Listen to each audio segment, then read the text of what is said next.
rápido e responda.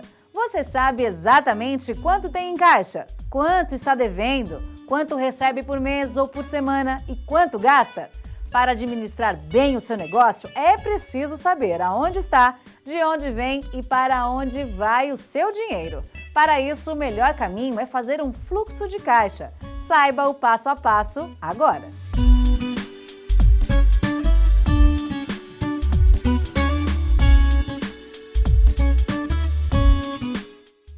O fluxo de caixa é o registro de todo o dinheiro que entra e sai no seu negócio. E em uma propriedade rural, isso não se resume às vendas dos produtos e gastos com insumos. É preciso registrar todas as movimentações financeiras referentes, por exemplo, aos financiamentos rurais, compra e venda de bens, despesas de manutenção da empresa e da família.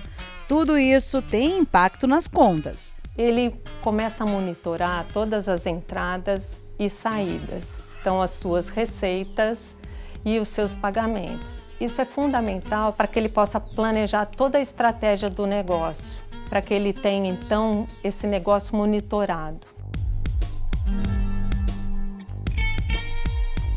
Sem achismos nem surpresas desagradáveis, com o fluxo de caixa você consegue se organizar, planejar e ter mais controle sobre a vida financeira do seu negócio.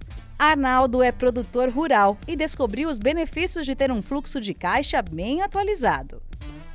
Nós começamos a fazer o controle do fluxo de caixa depois de uma oficina que fizemos lá no Sebrae. E aí eu passei a usar os cadernos de campo. E como consequência o fluxo de caixa passou a ser uma ferramenta também. Eu não deixo de anotar nada.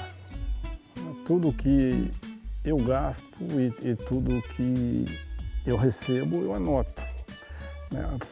Tem um caderno que é semanal e faço as anotações semanalmente e depois eu passo para um caderno que é mensal. O caderno de campo é a base que o produtor rural deve usar para fazer o fluxo de caixa na propriedade. E é muito simples utilizá-lo. As anotações devem ser feitas todos os dias, para que você saiba exatamente quanto tem em caixa. Na primeira parte da tabela, anote as receitas, que é todo o dinheiro que entrou. Registre a origem do dinheiro, como por exemplo, a venda de maçãs. Se receber o pagamento em dinheiro, lance no mesmo dia em que recebeu. No caso de cheque, lance o valor apenas 2 ou 3 dias depois da data que recebeu, pois esse é o tempo que o banco leva para compensar o cheque. O valor recebido em cartão, você deve lançar na data que a operadora vai te pagar.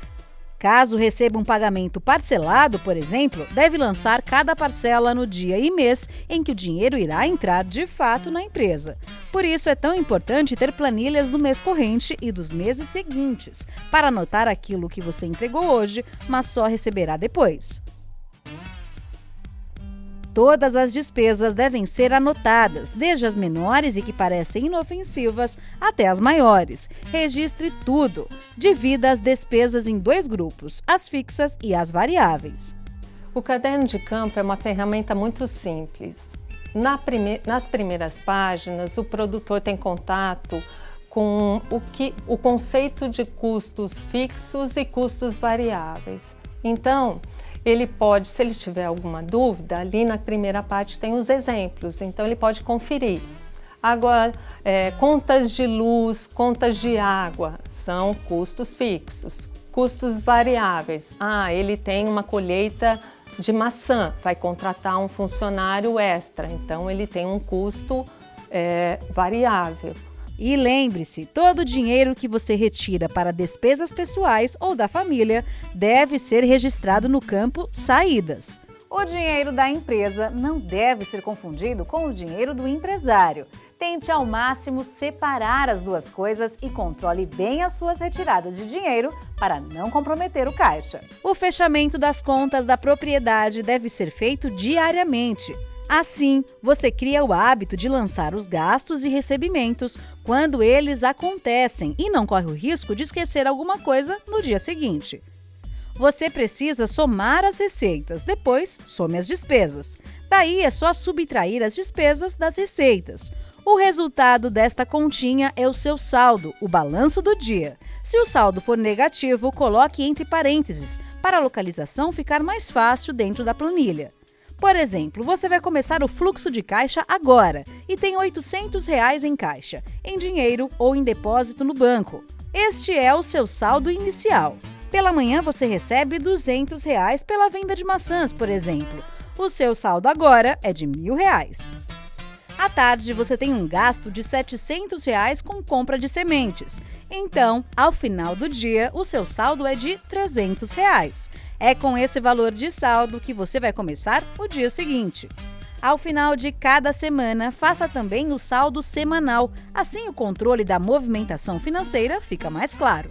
O caderno de campo é muito importante com relação a isso, para que o produtor possa traçar essas estratégias, principalmente na época da comercialização, quando ele não pode errar. Ele só tem uma safra, ele só tem aquele momento para negociar.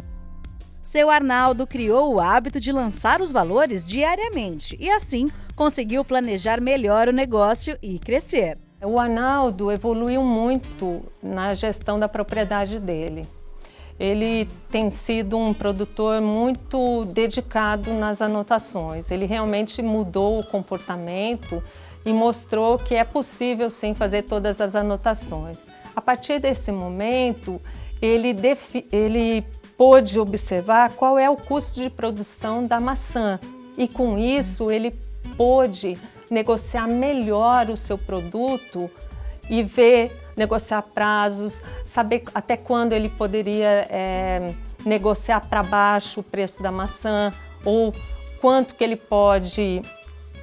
está pagando os custos e quanto que ele pode investir. Se a gente não registra, a gente não administra.